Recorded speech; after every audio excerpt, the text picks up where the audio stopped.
दोस्तों नमस्कार, स्वागत है आपका यूट्यूब चैनल एबी टेक में।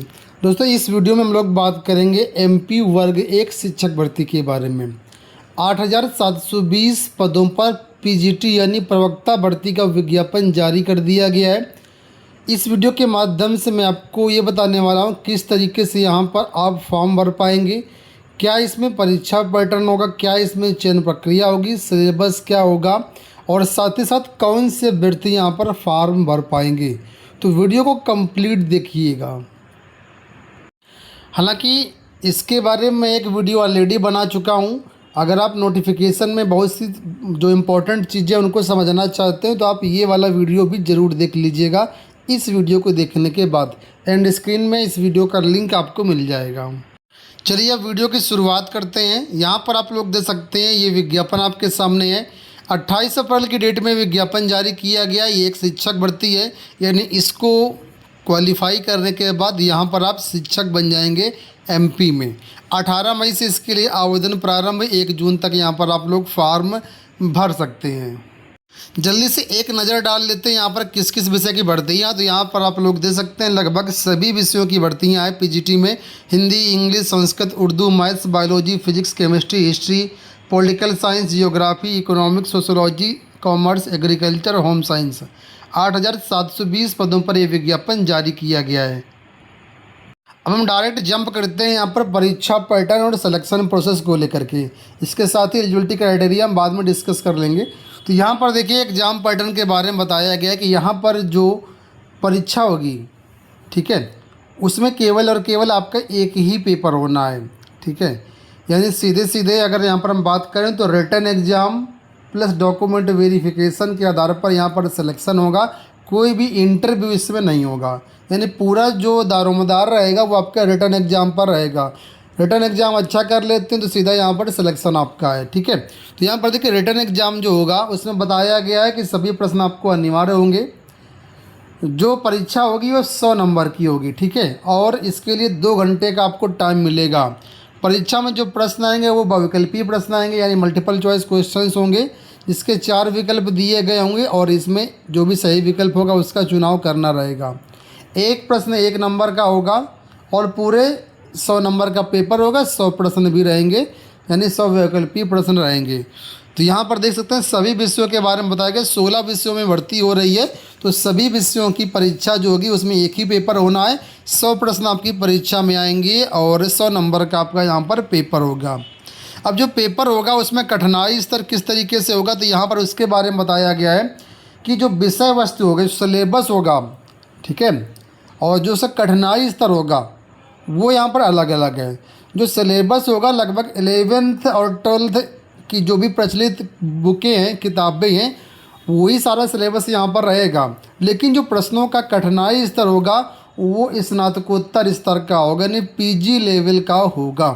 कहने का मतलब अगर आप यहाँ पर 11th-12th की बुक से स्टडी करते हैं तो आपको अच्छे अच्छे प्रश्न जो इनका कठिनाई स्तर अच्छा हो उस लेवल के यहाँ पर प्रश्न आपको पढ़ने होंगे। सरल सरल प्रश्न यहाँ पर काम आएंगे, थोड़ा सा हाई लेवल के प्रश्न यहाँ पर आएंगे। अब यहाँ पर देखिए नीचे आएंगे, पेज नंबर कौन सा है, ये पेज नंबर 21 है। पेज नंबर 20 में परीक्षा पैटर्न बताया गया है और पेज नंबर 21 से यहाँ पर देखिए सभी विषयों का डिटेल्ड जो सिलेबस है आपके सामने दिया गया है। सबसे पहले यहाँ पर हिंदी का सिलेबस दिया गया कि क्या क्या चीज़ें आपको पढ़नी है। तो यहाँ पर आप लोग इकाई के अनुसार सारा सिलेबस डिवाइड किया गया है, ठीक है। तो इन्हीं चीज़ों को आपको यहाँ पर पढ़नी है। सभी 16 विषयों का यहाँ पर सिलेबस दिया गया है, इनको आप पढ़ेंगे, इसी के अनुरूप आपको यहाँ पर तैयारी करनी है और ज़्यादा फालतू चीज़ें नहीं पढ़नी है। समय कम यहाँ पर रहेगा, ठीक है। अगस्त में इसकी परीक्षा होनी है, 3 महीने का समय है, तो सॉलिड चीज़ें ही आपको पढ़नी है। जो सिलेबस में चीज़ें दी गई हैं वही सारी चीज़ें यहाँ पर पढ़नी है। और अगर हम बात करते हैं कहाँ से पढ़ेंगे, तो जो ग्रेजुएशन की बुक्स हैं उनकी भी हेल्प ले सकते हैं। और मेन यहाँ पर बुक्स रहेंगी आपकी 11th-12th की। 11th-12th की बुक आप अच्छे से पढ़ लीजिए, थोड़ा सा लेवल हाई करके पढ़ लीजिए, तो निश्चित रूप से यहाँ पर सिलेक्शन हो जाएगा, ठीक है। कोई भी जीके जीएस फलाने ठिकाने नहीं आना है, सीधा सीधा यहाँ पर आपका सब्जेक्ट ओरिएंटेड क्वेश्चन ही आने हैं। तो सिर्फ आपको सब्जेक्ट पर फोकस करना है और फालतू की चीज़ें यहाँ पर नहीं पढ़नी है। अगर आप उत्तर प्रदेश से हैं और पीजीटी टीजीटी की तैयारी कर रहे हैं तो ये आपका एग्ज़ाम बहुत ही आपके लिए बेनिफिशियल होगा, क्योंकि यहाँ पर यूपी टीजीटी पीजीटी और यहाँ का जो सिलेबस लगभग सेम है। तो बहुत ही आपको हेल्प मिल जाएगी अगर आप टीजीटी पीजीटी एलटीए प्रवक्ता की तैयारी कर रहे हैं तो। ये सिलेबस जो है हमारी वेबसाइट governmentjobcenter.com पर अवेलेबल रहेगा। वहाँ से आप आवेदन भी कर पाएंगे, सिलेबस भी डाउनलोड कर पाएंगे, नोटिफिकेशन भी डाउनलोड कर पाएंगे। ठीक है, तो वहाँ से डाउनलोड कर सकते हैं। बाकी ऑफिशियल वेबसाइट से भी डाउनलोड कर सकते हैं, जो कि है मध्य प्रदेश कर्मचारी चयन मंडल भोपाल की। अब यहाँ पर हम लोग बात कर लेते हैं, जैसे ही आप रिटर्न एग्ज़ाम दे देते हैं तो यहाँ पर जो पासिंग मार्क है वो कितना रहेगा। तो यहाँ पर देखिए बताया गया कि पासिंग मार्क रहेगा जो अनरिजर्व कैटेगरी के छात्र हैं उनके लिए 60% रहेगा। 100 में कम से कम 60% तो आपको लेकर के आना ही है। उससे कम लेकर के आएंगे तो आप डिसक्वालीफाई माने जाएंगे।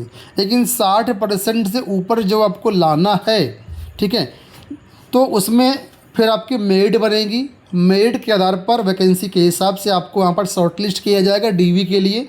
उसके बाद आपका डीवी होगा, डॉक्यूमेंट वेरिफिकेशन होगा, और उसके बाद फिर अगर आपका फाइनल मेरिट में नाम आता है, यानी डीवी अगर आपका हो जाता है, उसमें कोई दिक्कत नहीं होती, तो फिर आप सेलेक्ट माने जाएंगे और इसके बाद यहाँ पर आपका सिलेक्शन हो जाएगा। लेकिन जो अनरिजर्व कैटेगरी के छात्र हैं, जो एमपी के छात्र, मूल निवासी एमपी के, ठीक है, उनके लिए यहाँ पर बताया गया कि एससी, एसटी, ओबीसी, ईडब्ल्यूएस, ठीक है, दिव्यांग अभ्यर्थी, उनके लिए यहाँ पर जो पासिंग मार्क है वो 50% रखा गया है। बाकी सबके लिए 60% यहाँ पर रहेगा। अब हम बात कर लेते हैं कौन कौन से अभ्यर्थी यहाँ पर पात्र हैं, क्या एलिजिबिलिटी क्राइटेरिया यहाँ पर मांगा गया। तो सबसे पहले यहाँ पर नंबर 1 आपके पास पीजी होना चाहिए। ठीक है, पीजी के बाद आपका बीएड होना चाहिए, और बीएड के साथ ही साथ अभी कुछ दिन पहले एचएसटीटी का नोटिफिकेशन जारी किया गया था, यानी उच्च माध्यमिक शिक्षक पात्रता परीक्षा का जो भी नोटिफिकेशन जारी किया गया था 2023 में परीक्षा हुई थी, तो वो वाला आपका क्वालिफाई होना चाहिए। या पहले का आपका 2018 वाला क्वालिफाई है तब भी यहाँ पर फॉर्म भर सकते हो। 3 चीज़ें मेन है, पीजी और बीएड, और इसके साथ ही टीटी 2018 वाला है या 2021 वाला। अगर आपके पास इतनी क्वालिफिकेशन है तो यहाँ पर आप आवेदन कर सकते हैं। रही बात यहाँ पर कुछ ऐसे भी अभ्यर्थी जो पूछ रहे थे क्या यहाँ पर एपीयरिंग वाले कैंडिडेट आवेदन कर सकते हैं, तो जी हाँ, बिल्कुल आवेदन कर सकते हैं। लेकिन यहाँ पर बताया गया है कि आप फाइनल ईयर में होने चाहिए, और अभी आप परीक्षा दे सकते हैं, कोई दिक्कत नहीं, भले ही आपका रिजल्ट क्यों ना आया हो। लेकिन जब इसका डीवी करवाया जाएगा तो डीवी के टाइम जो भी कट ऑफ डेट बताई जाएगी, उस कट ऑफ डेट तक आपके पास संपूर्ण एलिजिबिलिटी क्राइटेरिया कंप्लीट होना चाहिए।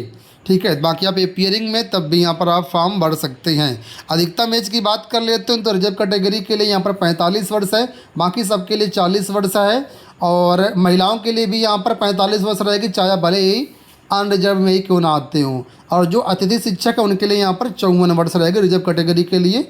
ठीक है, तो ये यहाँ पर है, और इसके लिए आवेदन फार्म आप लोग हमारी वेबसाइट governmentjobcenter.com से भर पाएंगे। डिस्क्रिप्शन बॉक्स में हमारे टेलीग्राम चैनल का लिंक दिया गया है, वहाँ से जा कर के भी आप सारी चीज़ें देख सकते हैं, नोटिफिकेशन वगैरह डाउनलोड कर सकते हैं। उम्मीद करता हूँ वीडियो पसंद आया होगा। इसी तरह के अपडेट पाने के चैनल को सब्सक्राइब जरूर कर लेना। धन्यवाद।